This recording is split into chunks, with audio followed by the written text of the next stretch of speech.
jeunes, traqués entre la joie de vivre dans un milieu naturel et l'angoisse de vivre dans un monde dit moderne, caractérisé par des changements climatiques incessants dont les conséquences sont pires que le terrorisme. L'accord de Paris, signé à la 21e conférence des parties, en abrégé COP en 2015, a instruit à chaque pays d'estimer sa contribution pour la limitation de la hausse de la température à 2 degrés Celsius, voire 1,5 degrés Celsius d'ici 2100. Ces contributions, encore appelées contributions déterminées au niveau national, CDN, ont été proposées par plusieurs pays, dont le Burkina Faso en 2016 et révisées à partir de 2020. Les contributions déterminées au niveau national en abrégé CDN, ce sont des référentiels, des engagements pris par les différents États pour réduire les émissions de gaz à effet de serre. C'est dans cette optique, pour cette année 2022, première année après la révision de la CDN, marquée par la tenue de la COP27 en Égypte, que la Coordination nationale des jeunes pour l'environnement et le climat, en abrégé CONAGEC, en partenariat avec le réseau des organisations de jeunesse pour l'environnement et le climat, en abrégé ROGEC, a tenu la conférence nationale des jeunes sur le climat et les objectifs de développement durable du 28 au 29 octobre 2022 à Ouagadougou, au Burkina Faso. Cette conférence s'est tenue sous le thème « Contribution des jeunes à la mise en œuvre de la contribution déterminée au niveau national, de la formation à l'action ». Tout ce que nous pouvons faire actuellement, c'est la jeunesse qui devrait porter cela. Donc je vous invite ici à travailler, à renforcer davantage vos capacités. C'est de ça qu'il s'agit. On ne peut pas parler en tout cas, avoir des échanges multi-acteurs sur le changement climatique sans qu'on ne puisse parler des questions d'eau, hygiène et puis assainissement. Quand il y a sécheresse, mais le premier impact, c'est d'abord l'eau potable qui s'éloigne de nous. C'est pourquoi Oxfam au Burkina accompagne ses partenaires et les communautés en termes de renforcement d'adaptation au changement climatique, de participation dans des espaces de dialogue multi-acteurs autour des contributions déterminées nationales, CDN, du plaidoyer pour un mécanisme spécifique de financement des pertes et préjudices, de la transition agroécologique, de la justice du genre et l'adaptation des communautés au changement climatique. Donc c'est pour dire effectivement qu'en termes de contribution, aussi bien il faut réduire les gaz à effet de serre, mais il faut aussi travailler à l'adaptation, à la résilience des populations en tant que telles. On devrait plus avoir, surtout quand on parle des engagements des jeunes, on devrait plutôt avoir de l'innovation.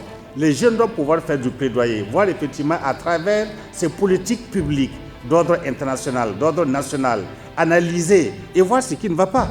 D'ores et déjà, nous ne doutons pas que la voix du Burkina sera entendue dans ces grandes réunions mondiales sur le climat. Mais tant que les débats sur le climat vont rester des débats d'académiciens, d'universitaires, ça ne profitera pratiquement jamais aux populations les plus vulnérables. J'aimerais, pour terminer, vous inviter à accorder une attention particulière aux panels qui vous seront livrés durant ces 2 jours de partage. L'objectif global de cette conférence est de doter la jeunesse de capacités critiques leur permettant de s'approprier les mécanismes de lutte contre les changements climatiques, leurs actions et les enjeux de la COP27 à venir. L'action des jeunes se situe actuellement dans le cadre de la préparation de la participation à cette COP, mais d'abord la contribution des jeunes à promouvoir l'engagement des décideurs, la prise de conscience des communautés en faveur justement du changement climatique. Et ici, de façon pratique, c'est inviter les jeunes à se mobiliser davantage pour le plaidoyer, bien sûr, et faire la veille citoyenne, et surtout monter des projets également, et aller vers la recherche de financement pour pouvoir mettre en œuvre ces projets-là qui vont diminuer, si vous voulez, atténuer les effets néfastes des changements climatiques au niveau du Burkina Faso. Donc pour nous travaillons effectivement à ce que le plaidoyer puisse arriver à ce qu'on puisse prioriser les questions d'eau potable, hygiène d'assainissement dans les débats et les discussions par rapport au climat. Alors si c'est pour nous battre pour le Burkina Faso de demain, il nous faut savoir impliquer les jeunes, ceux qui vont y vivre, ceux qui seront les acteurs, les adultes de ce monde de demain-là. Alors il n'y a pas mieux que les jeunes d'aujourd'hui. Il nous faudra améliorer leur implication, pas de façon folklorique pour compter leur nombre, mais les impliquer dans les prises de décision. Et il est temps vraiment de passer à l'action. On a assez fait des études, on a assez fait de recherches, on a assez fait de formations. Aujourd'hui, le monde entier doit passer à l'action. Et c'est le message essentiel qu'on pourrait passer en Égypte. Donc le défi pour nous, en fait, c'est déjà de pouvoir contribuer à sensibiliser la jeunesse et de pouvoir contribuer à les informer, à les former. Et également pouvoir, à travers cette activité, donner des recommandations fortes qui puissent engager qui de droit, qui puissent engager les décideurs, qui puissent engager des partenaires, que ce soit au niveau national, au niveau international, afin qu'on puisse aussi bien prendre en compte l'importance de l'implication de la jeunesse dans les actions climatiques, mais également l'importance de façon globale de la mise en œuvre d'actions dans le domaine de la justice climatique dans toutes ses formes. La conférence s'est déroulée sur 2 jours, ponctuée par une conférence introductive, plusieurs panels, échanges avec les participants et des travaux de groupe. Donc il faut que dès la base là, la voix des jeunes puisse effectivement être payée. Il faut que les préoccupations puissent ressortir. Je voudrais que vous preniez en compte les jeunes qui ne sont pas instruits pour l'élaboration des CDN. Par exemple, quand vous prenez l'entrepreneuriat au niveau des personnels, on a l'impression que c'est de bien personnes, mais les jeunes n'y sont pas. Mais les jeunes peuvent vraiment s'intéresser davantage parce qu'il y a plusieurs domaines qui peuvent les concerner. Et encore une fois, j'ai participé à la semaine africaine, disons, sur le climat à Libreville, en préparation de ce COP 27 en Égypte là. Mais je vous dis que sur les 300 thématiques, il n'y avait pratiquement aucune thématique qui portait sur l'eau potable, hygiène et assainissement. Donc ce sont ces innovations que vous devez pouvoir porter. Voilà, pour montrer à ceux qui décident là que non, en fait, nous les jeunes, nous voyons encore plus en détail, parce que ça nous intéresse. Est-ce qu'on regarde qui bénéficie justement de la finance climatique? La plupart des études montrent que les financements climatiques n'arrivent pas aux personnes qui en ont le plus besoin. Quand on regarde dans le détail, il y a des financements qui n'ont rien à voir avec le climat. Mais la tendance qui a existé jusqu'à dernièrement, pour les pays développés, leur intérêt était de financer l'atténuation.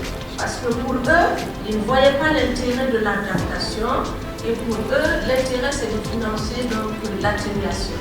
Alors que vous savez tous que l'adaptation est une priorité pour les pays africains dont le nôtre. De ce que je retiens de notre panel, il y a des défis qui sont de part et d'autre. Donc, en guise de conclusion, il faut dire que la sécurité de l'eau demeure une préoccupation majeure qui se caractérise par un manque crucial d'eau.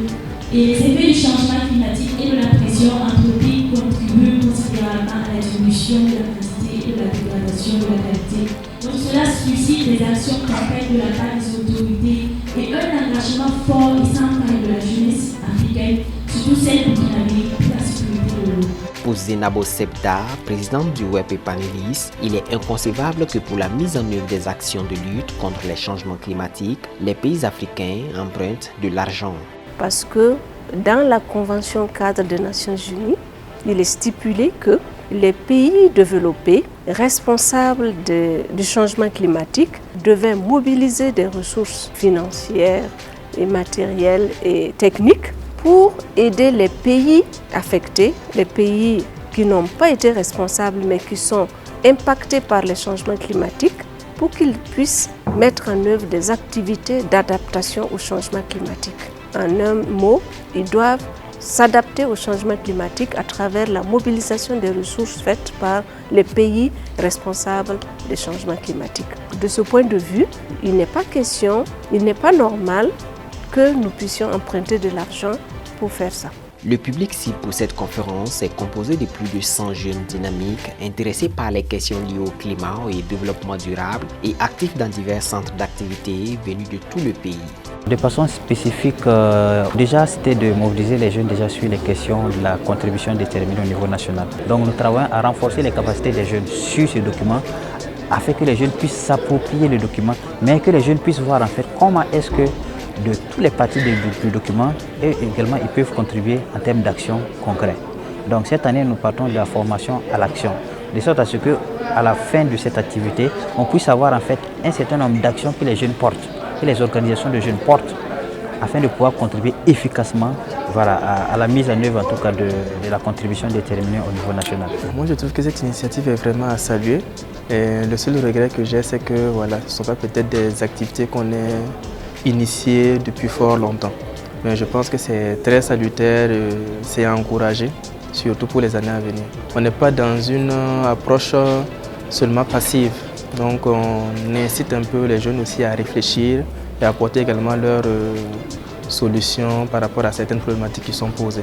J'ai une très bonne appréciation de cette conférence parce que c'est des occasions pour nous d'être en contact avec les acteurs principaux du domaine de l'environnement et du changement climatique. En ce qui concerne les recommandations vis-à-vis des autorités, il faut dire que nous avons vraiment besoin qu'ils nous aident à porter notre voix plus haute. Pour être dans le domaine du climat, la première action, c'est d'être des exemples en tant que jeunes.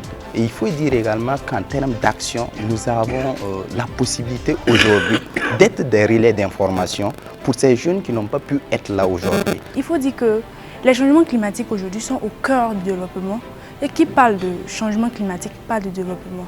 Donc, à l'issue de cette conférence organisée par la CONAGEC, les thématiques le plus marquées, c'est surtout au niveau des emplois verts. Mais ça nous permet en fait de réduire les émissions de gaz à effet de serre et ça permet de créer de l'emploi. Donc pour moi, il faut vraiment soulever cette problématique au niveau de la COP27, encourager la jeunesse à se lancer vers des emplois verts. Cette conférence sera aussi un des leviers d'une contribution active de la jeunesse au processus actuel de mise en œuvre de l'accord de Paris. Une totale satisfaction pour le comité d'organisation. Nous avons eu du mal même à continuer les jeunes en fait, qui veulent participer.